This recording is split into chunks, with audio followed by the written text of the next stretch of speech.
Halo TMM People, kembali lagi dengan TMM Talks. Pastinya kita udah gak asing lagi dengan yang namanya animasi Jumbo. Sebuah animasi kreatif di mana mengkolaborasikan kartun dengan alur cerita yang pastinya menarik. Nah, tapi di balik sebuah animasi yang sungguh luar biasa, pasti di balik itu ada proses yang luar biasa juga. Nah, maka dari itu, tanpa berlama-lama lagi, ayo kita kulik lebih dalam bersama dengan Mas Iqbal. Halo teman-teman.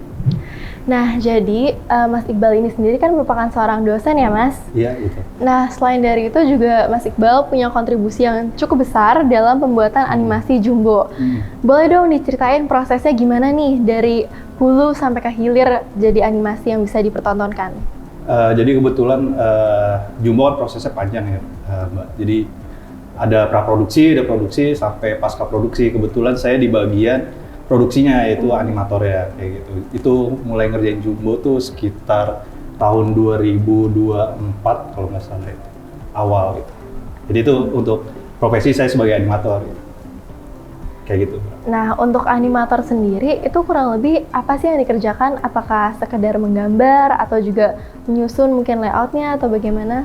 Jadi itu animasi itu animator ya khususnya gitu ya. Itu dimulai dari kayak kita tuh dapat insight dari praproduksi, jadi nanti kita dikasih storyboard dan animatics ya dari tim 2D artisnya gitu, nanti diaplikasikan di dalam 3D software ya gitu. Jadi kita harus bisa membaca arahan director tuh maunya kayak gimana di animatics itu. Jadi nanti prosesnya kan lumayan panjang tuh ya, jadi kita coba ngebangun acting dulu nih. Kita biasanya tuh acting sendiri dulu, nggak pakai kamera, nanti diserahin ke director, nanti kalau udah approve baru kita eksekusi di 3D-nya seperti itu. Jadi lebih banyaknya tuh teknikalnya tuh seperti itu. Cuman kan orang awam kan jarang yang tahu gitu ya, secara teknikal ya taunya animasi itu gambar gitu ya. Jadi kompleks banget gitu kalau emang kita ngomongin animator ya gitu, seperti itu. Betul sekali nih Kak, karena sebagai orang awam biasanya kebayangan kita kalau dengerin kata animator atau animasi itu bayangan kita, oh yang menggambar, membuat klip per klipnya. Tapi ternyata di balik itu juga ada proses mengklasifikasikan emosi ya ternyata. Tuh. Ya jadi kita tuh ngegambarin nanti kan arahan director tuh seperti apa ya. Jadi nanti ada yang namanya briefing dari director. Dari briefing itu kita aplikasikan ke dalam 3D animasi. Pertama kita acting dulu, setelah acting baru masuk ke approval pertama. Nanti kalau udah approval pertama baru kita masuk ke layout animasi. Mungkin teman-teman yang di 3D animasi paham lah ya, layout animasi itu kayak penempatan kamera, penempatan karakter gitu kan. Nah dari situ ketika layoutnya udah oke, kita baru masuk ke 3D animasi buat masukin arahan dari director yang tadi approve tadi, Mbak. Jadi misalnya kita udah nge-tag nih animasinya lewat pakai kamera sendiri gitu kan, di approval, baru masuk ke kalau udah approve baru masuk ke 3D animasinya. Nah itu juga panjang alurnya. Jadi pertama kita masuk ke layout, habis itu ke blocking, dari blocking itu masuk ke spline. Mungkin ini agak sedikit teknikal ya, Mbak ya. Blocking itu berarti kayak penempatan orangnya di mana, iya, terus benar. objek-objek lainnya di mana gitu ya. Jadi sebelum kita lebih kompleks ke animasi gerakan yang halus gitu ya, kita harus kirim dulu tuh blockingannya. Blockingan itu kayak pose per pose-nya itu dari karakter harus ada approval dulu gitu. Itu juga idenya biasanya di blocking juga udah di approval. Kenapa? Biar kita nggak kerja 2 kali kayak gitu. Jadi memang sangat kompleks ya ternyata proses di balik sebuah animasi. Karena kalau ngomongin soal Jumbo nih menarik banget sih. Karena itu kan merupakan bisa dibilang pionir juga ya film animasi di Indonesia yang memang patut untuk dibanggakan. Dan bahkan kualitasnya bisa bersaing dengan apa yang ada di kualitas dari negara lain. Nah kalau gitu boleh dong di-share suka dukanya gimana menjalankan project yang sungguh kompleks. Tapi kita udah bisa lihat ya hasilnya sungguh worth it juga dengan pastinya proses yang panjang itu. Jadi suka dukanya itu untuk tim kita sendiri ya. Jadi waktu itu lagi ngerjain project Hot Wheels dari Jepang gitu Mbak. Jadi gimana kita tuh harus survive di 2 project yang bersamaan gitu kan.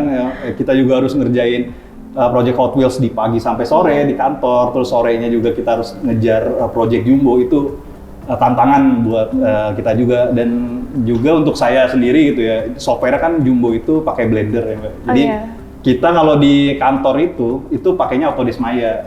Nah, ada software baru nih. Nah, itu butuh kita harus adaptasi adaptasi lagi baru, ya. kayak gitu. Itu, dan kita juga punya junior juga di kantor yang kadang dia juga ngambil tag Jumbo juga, cuman shot yang lebih mudah lah. Itu kan kita harus bantu asis lah Harus mereka, bisa gitu. delegasiin tugasnya Iya, juga ya, jadi karena itu kita samain sekompleks stylenya, itu iya. proyeknya. Kayak gitu. Oke, nah untuk bisa terlibat nih ya dalam dan memberikan kontribusi sebesar itu, di sisi lain juga menjadi dosen pastinya butuh motivasi dan semangat yang besar nih. Kalau boleh tahu apa sih yang menjadi motivasi terbesar dari Mas Iqbal sendiri untuk bisa memang apakah suka dengan dunia kreatif atau suka dengan hasil akhir dari produk animasi itu atau gimana? Jadi kalau saya tuh masuk industri kreatif tuh emang kayak lebih suka gambar sih. Awalnya tuh emang dasarnya dari gambar. Berarti gambar tradisional. Tangan dulu dari kecil gitu kan. Nanti SMA terus masuk kuliah tuh tadinya saya juga mau masuk arsitek gitu. Cuman karena ada waktu itu dapetnya di Polimedia juga kan gitu di kampus D3-nya dulu sebelum di Trisakti gitu ya. Jadi saya ngambil D3 animasi kayak gitu. Jadi perjalanannya tuh bener-bener harus suka dulu nih di industri kreatif. Jangan sampai teman-teman itu milih animasi tuh karena uangnya dan segala macamnya gitu. Itu kita harus suka dulu sama. Karena nanti nggak enjoy ya kalau alasannya itu. Karena kompleks juga kan, animasi itu kan kompleks. Kalau kita ngeliat cuma kulitnya doang gitu, kalau misalnya nanti udah belajar mah nanti teknikalnya banyak, prinsip animasinya juga banyak. Gitu. Itu perlu bener-bener teman-teman tuh suka dulu gitu. Karena kalau kita nggak suka sama kerjaannya, itu nggak bakal survive di industri ini. Perlu menuangkan hati dan pikiran dan tenaga ya, untuk semuanya bisa. Nah, tapi ngomong-ngomong soal Jumbo ini sangat menarik ya. Tapi sekarang kita mau pindah mengenai dosen nih.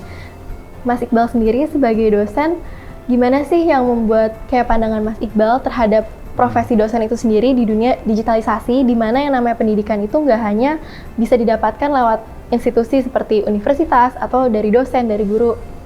Jadi tuh kalau ya awalnya sih saya juga sebenarnya nggak pengen jadi dosen sebenarnya. Jadi karena saya itu alumni Trisakti juga, bantu adik-adik juga, kita juga kan mau ngembangin kampus kita juga kan jadi lebih baik gitu.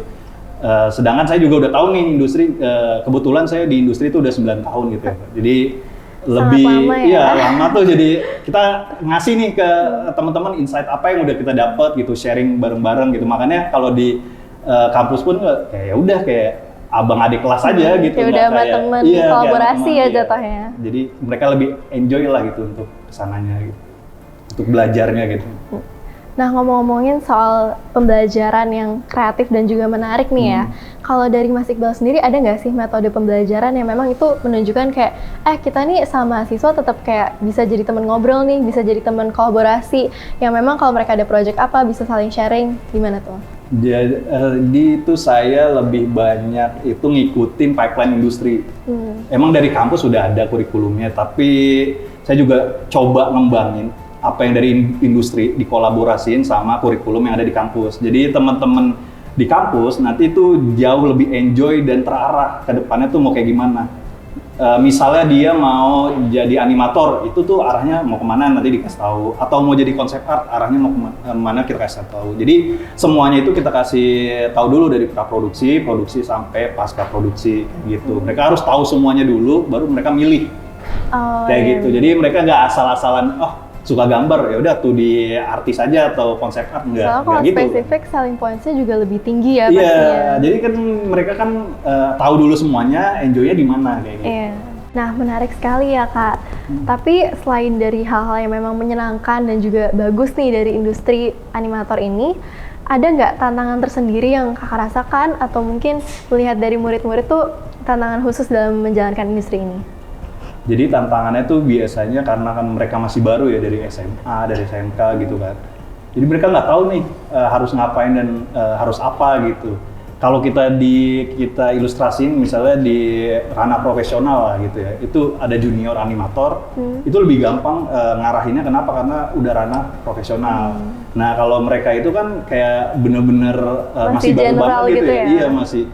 Mereka nggak tahu harus apa, terus deadline tuh seperti apa. Makanya kadang tuh saya juga harus ngetatin mereka gitu, kayak coba nih ikutin pipeline deadline-nya kayak gimana. Kalau belum selesai belum boleh pulang kayak gitu. Itu kan bener-bener ngelatih mental mereka gitu ya, nggak cuma teori doang yang kita kasih, cuman lebih banyak juga kita ngelatih attitude mereka, disiplin. Kadang juga saya juga marah tuh kalau mereka datang, misalnya masuk jam 8 nih, mereka datang jam setengah 9. Saya bilang ya, kalian nggak bisa belum bisa apa-apa aja tuh udah sombong kesannya gitu kan, datang telat gitu. Harusnya kan disiplin dulu kan. Mungkin kalau udah jago, udah pinter manajemen waktunya, itu baru bisa, nggak apa-apa telat-telat dikit oke lah gitu. Jadi itu ilmu-ilmu soft skill di luar pelajaran juga penting diterapin, kayak mereka tuh mental harus kuat dulu lah kayak gitu. Iya, setuju sekali sih. Soalnya maksudnya memang cara bergeraknya industri dan ekosistem industri itu kan bukan sesuatu yang bisa kita atur ya, dan kita harus bisa menyesuaikan. Termasuk kayak tadi ada deadline, dan emang pada realitanya ketika yang mau pakai demand dari pekerja kreatif ini kan cukup banyak ya.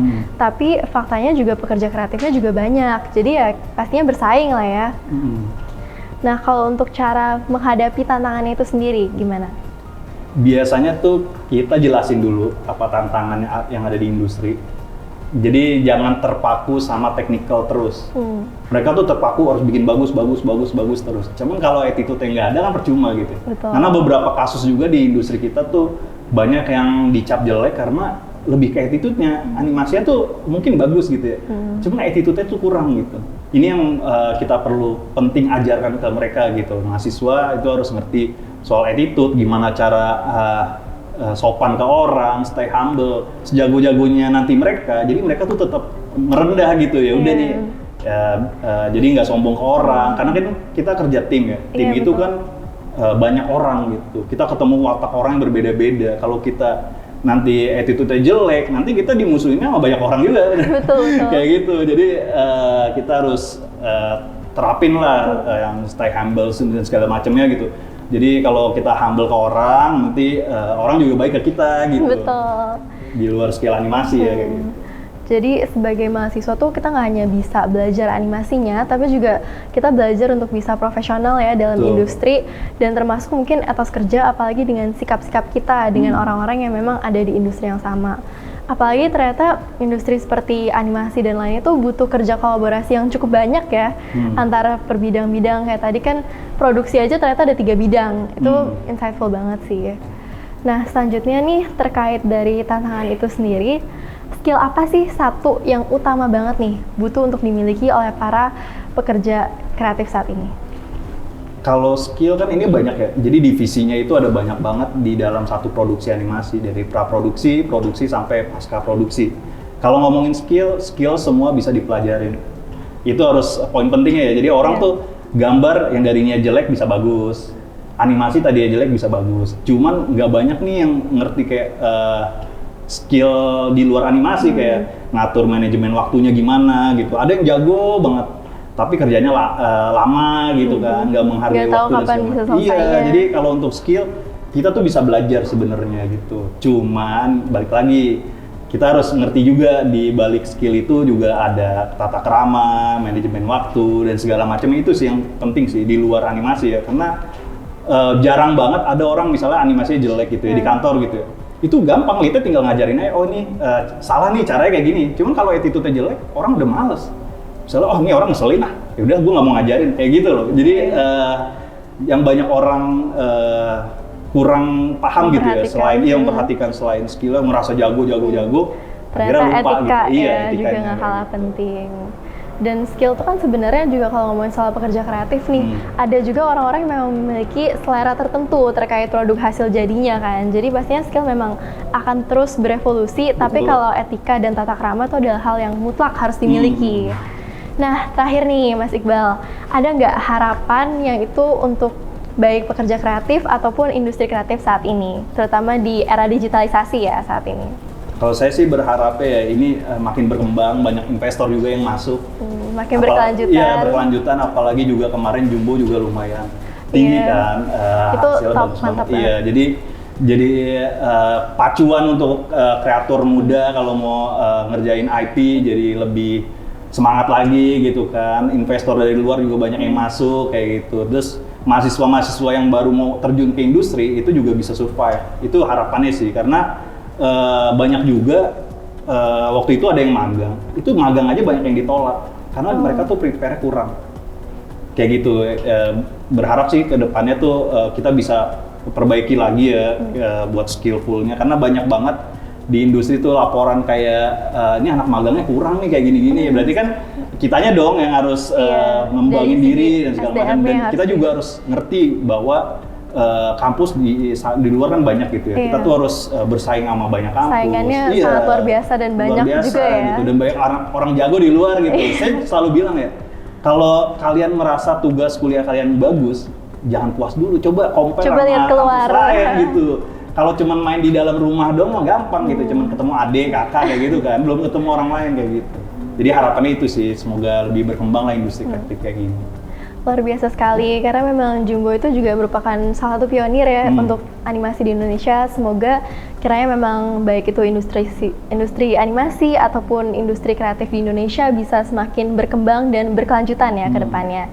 Dan semoga bisa berkolaborasi juga dengan digitalisasi, dan pastinya untuk para pekerjanya bisa memperlengkapi nggak hanya dengan skill untuk melakukan kegiatan itu sendiri, tapi juga skill dalam beretika dan juga berhubungan dengan orang-orang juga ya yang dalam industri itu. Kalau gitu, terima kasih, dan terima kasih ya Mas Iqbal. Terima kasih, Mbak. Sampai jumpa di episode selanjutnya dari TMM Talks.